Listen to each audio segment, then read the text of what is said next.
Red telefónica pública, parte 2. Planta externa. La planta externa es toda la infraestructura exterior o medios enterrados, tendidos o dispuestos a la intemperie por medio de los cuales una empresa de telecomunicaciones o energía ofrece sus servicios al cliente que los requiere. Parte de esta infraestructura o red está compuesta por tendidos de cables, postes, equipos y productos que permiten conectar y enlazar la red hasta llegar al punto donde es necesario. Componentes de planta externa. La planta externa se divide en tres partes principales, que son red principal, canalización, red secundaria. Red principal. La red principal es parte de la infraestructura de la planta externa. Esta, a su vez, consta de un conjunto de instalaciones de la red telefónica formada por el conjunto de cables que cubren la primera fase del enlace entre la central telefónica y una o varias cajas de distribución, las cuales están instaladas de acuerdo al estudio de demanda telefónica en diferentes puntos estratégicos dentro de un área geográfica llamada fase o distrito.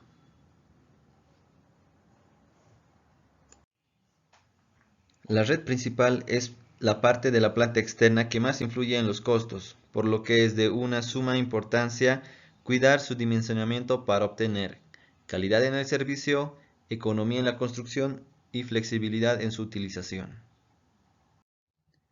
Modalidades de red principal.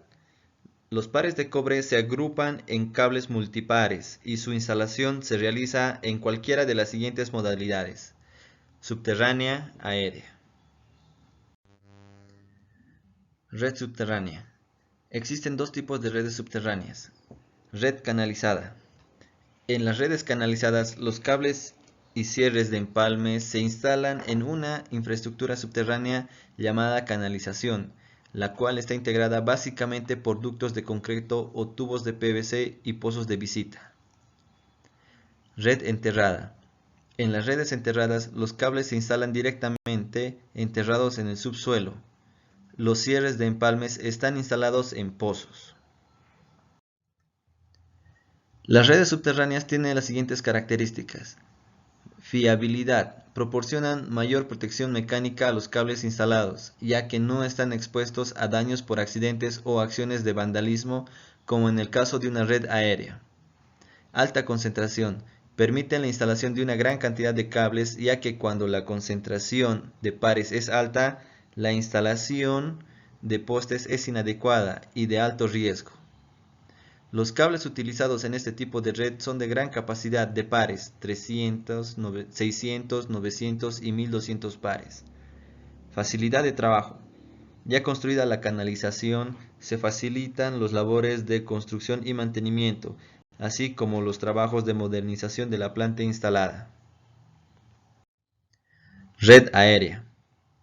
La red aérea es aquella que se encuentra instalada en postes, cuando por falta de posibilidades o incosteabilidad del trabajo no es factible instalar la red principal subterránea en algún tramo.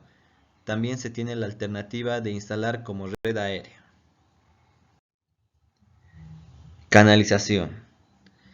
Es la construcción subterránea de registros y pozos unidos por ductos que sirven para colocar los cables telefónicos con el objeto de distribuir el servicio telefónico en un área geográfica determinada. La canalización está integrada principalmente por los siguientes elementos: ductos de concreto y o PVC, pozos y registros, cajas de distribución. Al día de hoy, los ductos de concreto ya no son utilizados, sin embargo, los seguimos encontrando como parte de las redes canalizadas existentes de algunas compañías telefónicas. Características generales. Proteger a los cables de telecomunicaciones, sean estos de cobre o de fibra óptica. Permitir ampliaciones de red de telecomunicaciones por etapas. Permitir instalaciones ocultas de un alto número de cables o pares, sean estos de transporte principal y troncal y o de distribución secundarios, tanto como de cobre como de fibra. Confiabilidad de la red de planta externa, evitando los daños potenciales a que éstas sean expuestos los cables instalados en forma aérea o mural. Facilitar el acceso a los cables y empalmes para las operaciones de construcción, mantenimiento y ampliación y modernización de la planta externa. Prever y planear a largo plazo y en base a la demanda de servicios las necesidades de nuevas excavaciones, reduciendo el costo, la inversión, los tiempos de construcción y afectación al público. Calas en obras de canalización. Las calas nos permiten conocer la ocupación del subsuelo y tienen como objetivo determinar el eje y profundidad de la carga, tanto de la canalización como de los servicios que se cruzan con la obra. Existen tres tipos de calas que son calas preliminares, calas durante el proceso de la obra y calas de control de calidad. Las calas preliminares se realizan antes de comenzar con la construcción y nos sirven para determinar la profundidad de nuestra canalización en función a los servicios existentes: agua, drenaje, gas, instalaciones de otras compañías.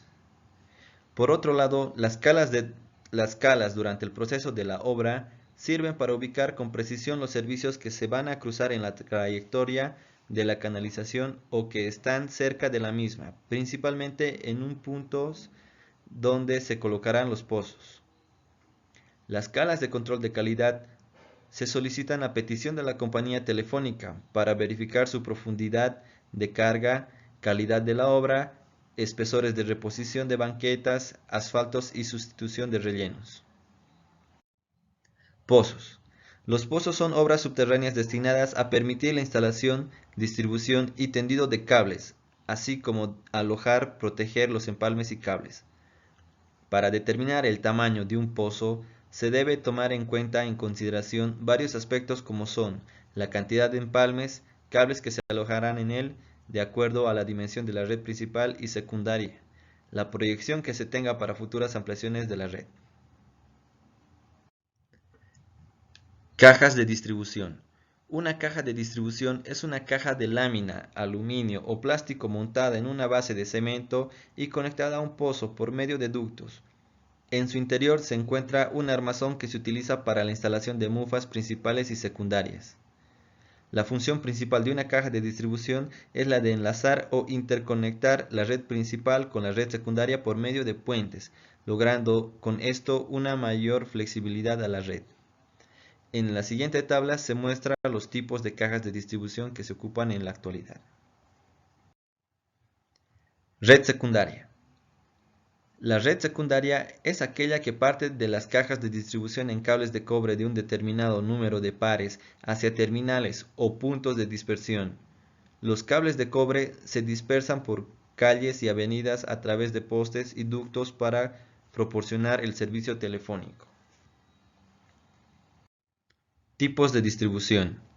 Existen tres tipos de distribución.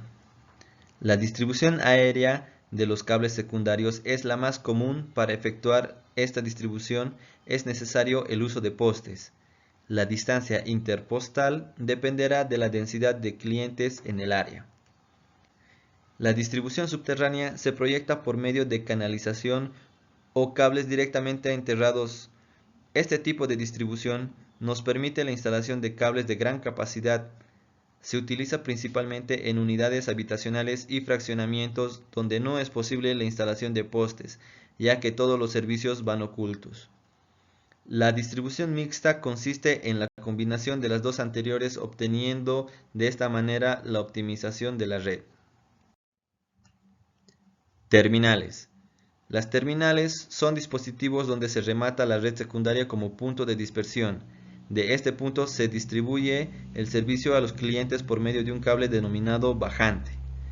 De acuerdo a las necesidades del servicio y a las características de la zona, las terminales se pueden ubicar en poste, fachada, azotea, interior, miniposte.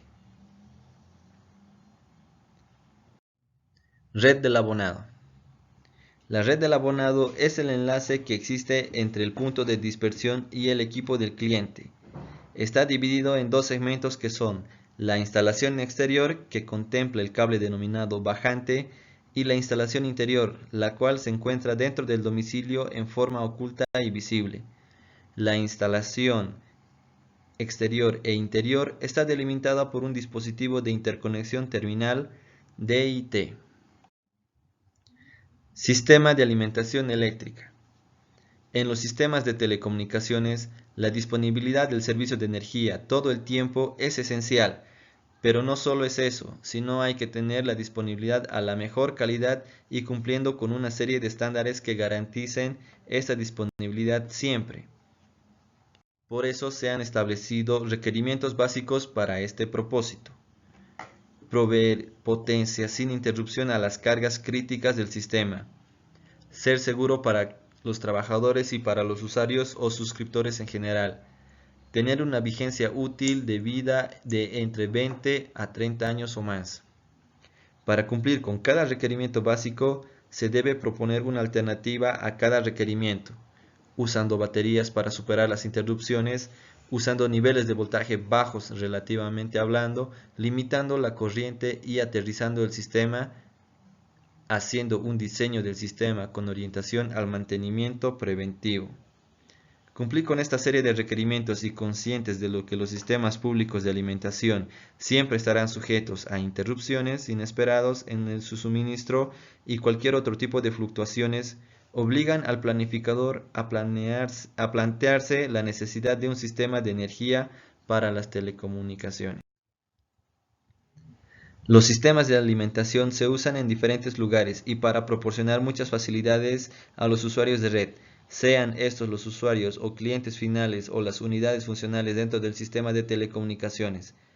Globalmente se requiere algún tipo de energía en el Core Network, que es donde se localizan centrales que pueden incluir centrales de abonados, tándem de tránsito nacional o internacional, GSM Network o de conmutación de paquetes, estaciones de satélites.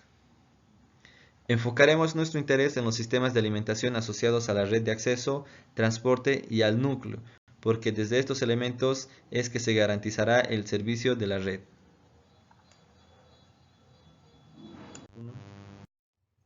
Menos 48 voltios.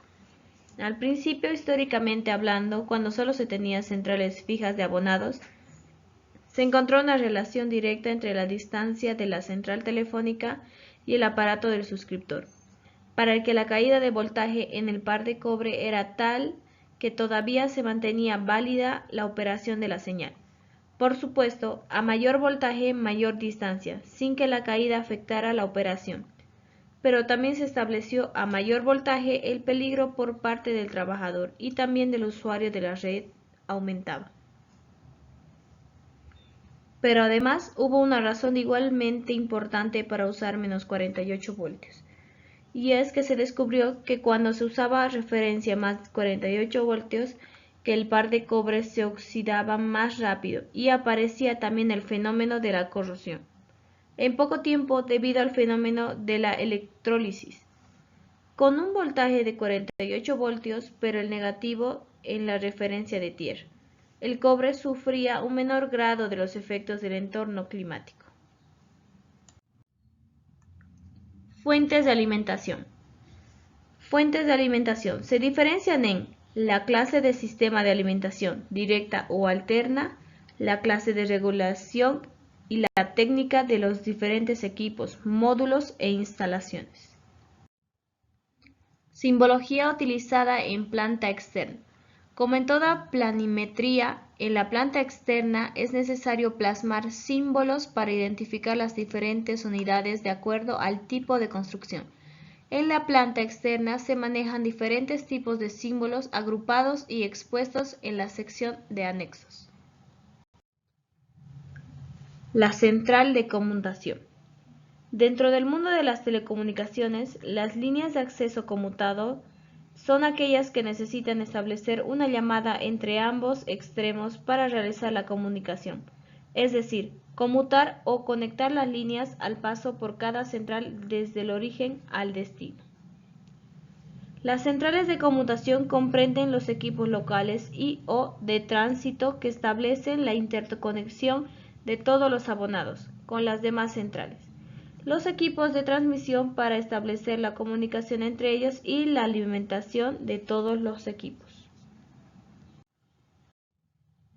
Evolución de la conmutación telefónica. Centrales telefónicas manuales. La primera compañía telefónica fue Bell Telephone Company, fundada en el 9 de julio de 1877. En abril de 1877 se conectaron en serie dos o más de estos aparatos en una línea común. Para entender la demanda de los abonados, se inventaron muchos modelos de centrales telefónicas por las diversas compañías. Centrales telefónicas semiautomáticas y automáticas. Los señores Connelly y McDie, 1879, dieron a conocer lo que se consideró entonces como la primera central automática, que en realidad era semiautomática. Esto sucedió 4 años después de la invención del teléfono y fue presentada en una exposición de París en 1881. Unos cuantos años después, en 1889, Almond inventó una central automática que permitió a los abonados conectar directamente entre sí. Consistía en un interruptor electromecánico que era capaz de conectar al abonado a un teléfono determinado de la misma central de manera automática. A raíz del invento han sucedido numerosos cambios en la telefonía, pero este invento fue uno de los más relevantes dentro de la historia de la telefonía. Centralitas telefónicas digitales. Una central telefónica digital es un conmutador analógico con tecnología digital. Las centrales convencionales automáticas fueron diseñadas con tecnología analógica, que realizaban las conexiones mediante mecanismos electromagnéticos y electromecánicos. Con los avances de la tecnología digital, se mejoró el manejo de líneas, pudiéndose llegar a conmutaciones más rápidas y señalizaciones más eficientes como la SS7.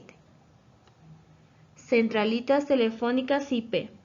Las centrales telefónicas IP representan un cambio aún más profundo. Estas centrales convierten en el origen de la voz en paquetes de datos, y estos paquetes son transmitidos por las redes de datos. Este equipo telefónico fue diseñado para ofrecer servicios de comunicación a través de la red IP. A esta aplicación se la conoce como voz por IP, VoIP, donde la dirección IP identifica cada dispositivo dentro de la red. Anexos. Tablas de simbología eléctrica. Tabla 1. Geográficos y topográficos. Tabla 2. Postes. Tabla 3. Retenidas. Tabla 4. Cables de cobre. Tabla 5. Empalmes. Tabla 6. Reservas. Tabla 7. Canalización con ductos de concreto. Tabla 8. Canalización con PVC. Tabla 9. Terminales. Tabla 10. Protección contra descargas eléctricas. Integrantes de grupo: Carlos Aguirre, Alexandra Anse, Óscar Sánchez.